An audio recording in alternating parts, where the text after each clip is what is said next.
Back here on Sportsline, we talked earlier about the phone call from Mike Vrabel, and we want to play it for you because it was a special moment today because a lot of people are going through things. We're all going through it together, but, some less together than others because some people live on their own. Some people live in isolation. Certainly the elderly population, you worry about them in something like this because it is so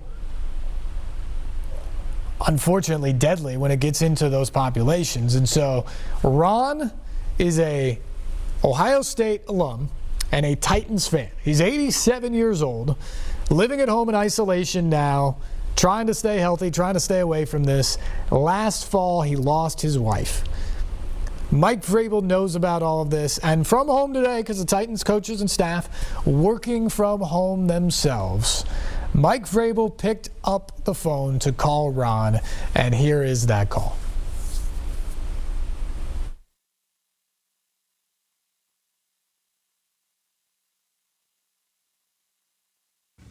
Hey, so what we're going to do this morning is we are going to call a huge Titans fan. Ron happens to be an Ohio State fan, alum, so he gets the first call. Let's see.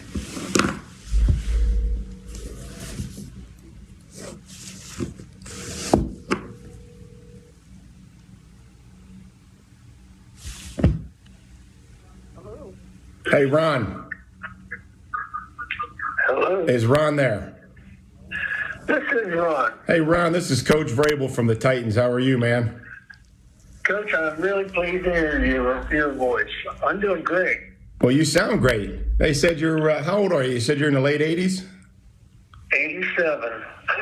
I tell you what, you sound pretty darn good to be 87. Well, thank you. Saw you play, saw Archie play, and saw Eddie play, and saw Hopalong Cassidy play. Yeah, I tell you what, man, you saw a lot of good Buckeyes go through Ohio State in your time. Well, we've had a lot of good Buckeyes, haven't we? How are you doing? We're doing great. I'm doing great. I just wanted to call and check in on you, make sure you're doing okay, and see how you're feeling. I appreciate that. I'm feeling good. I've had a dry cough for 2.5 months. It has nothing to do with coronavirus. But I'm doing great. I lost my wife in September, and we came down to see you and Kerry Coombs and so forth when we had that Ohio State alumni deal with you guys over at the stadium. Yeah, we raised a lot. We raised a lot of money for the scholarship fund for Middle Tennessee for Ohio State. Yeah, you did. That was really, really great. So what? First of all, I'm sorry to hear about your wife. Was she a Buckeye fan and a Titans fan too? Yeah, both met her there. You met her at Ohio State? Yep. Love it. Sounds like Jen and I. I don't know if I'm going to make it to 87, but I met Jen at Ohio State too. She doesn't have any choice. She has to be a Titans fan too.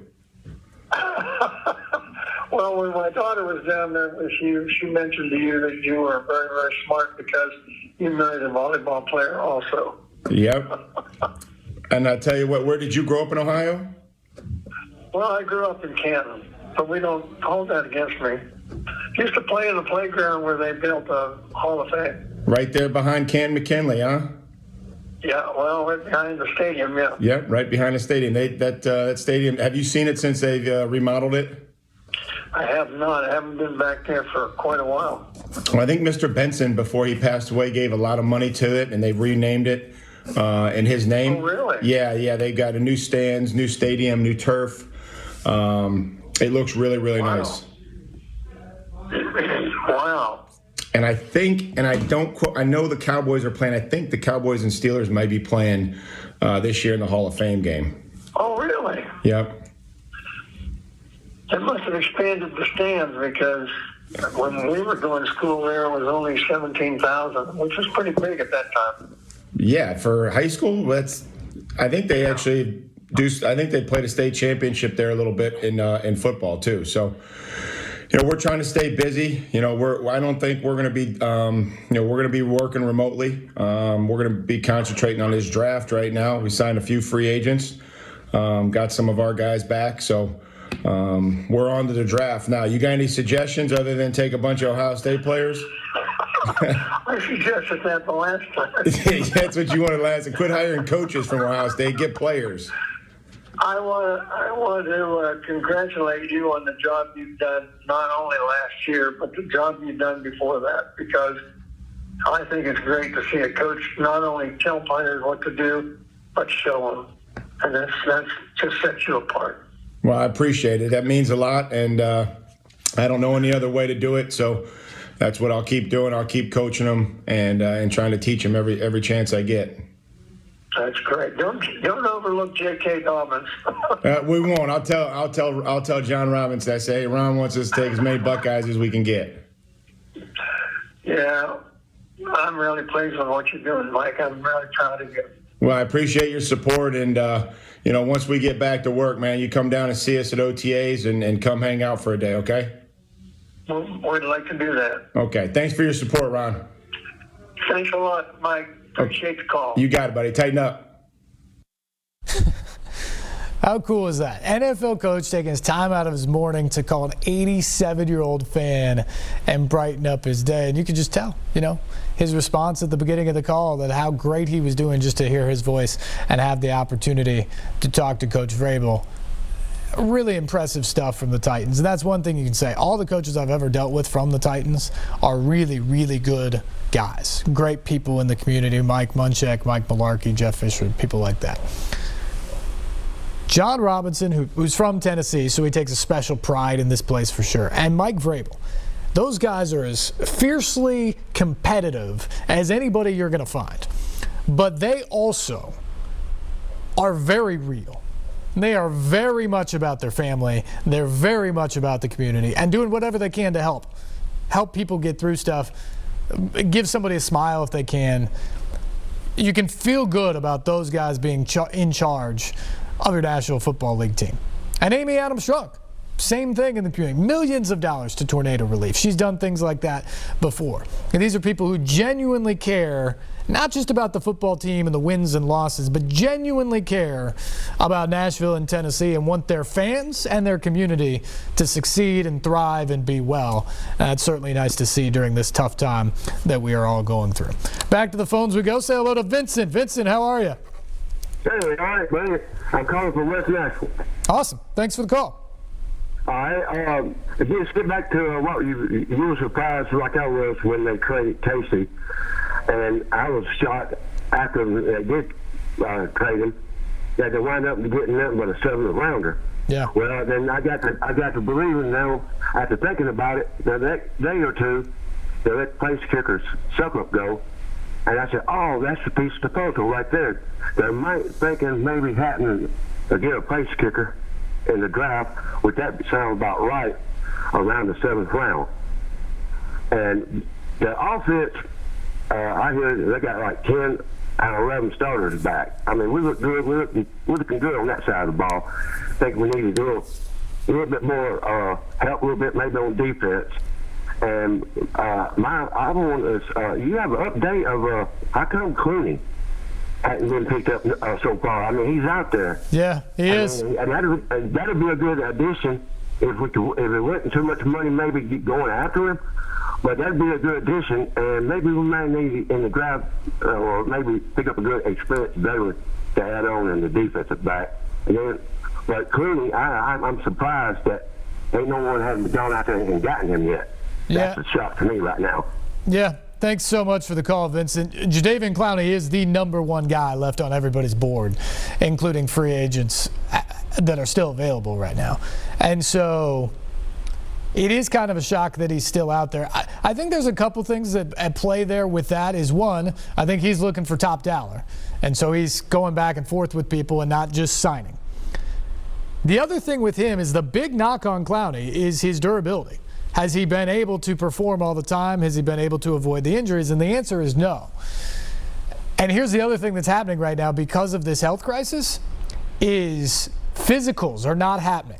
Teams are not flying players into their team facility to go over the battery of tests that you normally do with your doctors to sign off and say, absolutely, you can pay Jadeveon Clowney $15, $20 million a year because he's good.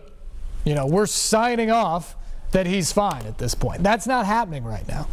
So all the deals that are happening are, one, taking place sort of with a handshake agreement that we'll have to take care of that when we get to that point, when we're allowed to get to that point as a country. And some aren't happening at all because of it, because it's such a big unknown. I wonder if Clowney is in that mix. I do think the Titans have a real interest in Jadeveon Clowney. His best season as a pro was playing for Mike Vrabel in the year that Mike Vrabel was the play caller in Houston. So I think he fits to what they're trying to do. And if you put Clowney with Harold Landry and Vic Beasley, now all of a sudden you're talking about a totally different looking up-front attack for the Titans defense. The question is, can they do it? Can they afford to do it? Are the medicals going to check out? Is it all going to work to bring Jadeveon Clowney here to Tennessee? Fair question. The Titans defense is going to have to deal with a shakeup this year. It just is. There were too many guys who had their contracts expiring at the end of last year. You know, we know that Jarrell Casey's not going to be back. Austin Johnson up front, a depth guy. He's a free agent. He hasn't been re-signed at this point. Will he? We don't know. Wesley Woodyard is not going to be back. This signing today of Nick DeJubar means that I think Darren Bates is not going to be back. Your special teams stalwart there. On the back end, Logan Ryan. He's another huge name in free agency that still has not signed. Could he come back here? We'll find out. We'll find out. But there's several other guys from that secondary. LaShawn Sims, Ty Smith, Tremaine Brock, who came in late last season, started. Those guys are all free agents. Are they going to get signed as depth pieces, or are they going into the draft heavy on that side of the ball and trying to just rebuild this defense, maybe make this defense in particular a whole lot younger? I don't worry about the offense right now. The offense appears pretty much set. You can tinker with a piece here or there, depth piece, all that. But the offense is basically set. Defensively, there are some moves that need to be made. The question is, are they big moves? Are they Jadeveon Clowney to the Titans moves? Are they re-sign Logan Ryan moves? Or are they depth pieces and then a heavy focus on that side of the ball when it comes to the NFL draft? Which, by the way, when's that going to be? Sounds like it's still going to be the last weekend of April. But it's not going to be in Vegas anymore, at least with any public events. So how does that play itself out? It's been a very interesting offseason for Mike Vrabel and John Robinson. One, the offseason was much shorter this year because the Titans played through January, getting to the AFC Championship game. Now you have this calendar. You have the tornado early in March. Now you have this bug, and people aren't able to go to work. That includes the Titans and their management. So they're doing all this video work, and they're doing all their daily draft conferences and free agent talks on Zoom or some video conferencing system. How does that change what they're doing? I'm sure they're smart and they're getting around it, but just like everybody else, they're affected as well. It'll be interesting how it all plays out. When we come back, a surprising moment for the great Tim Corbin, Vandy boys baseball coach. Never got a chance to show this to you. We want to show it to you when we come back. This is Sportsline on NewsChannel 5+.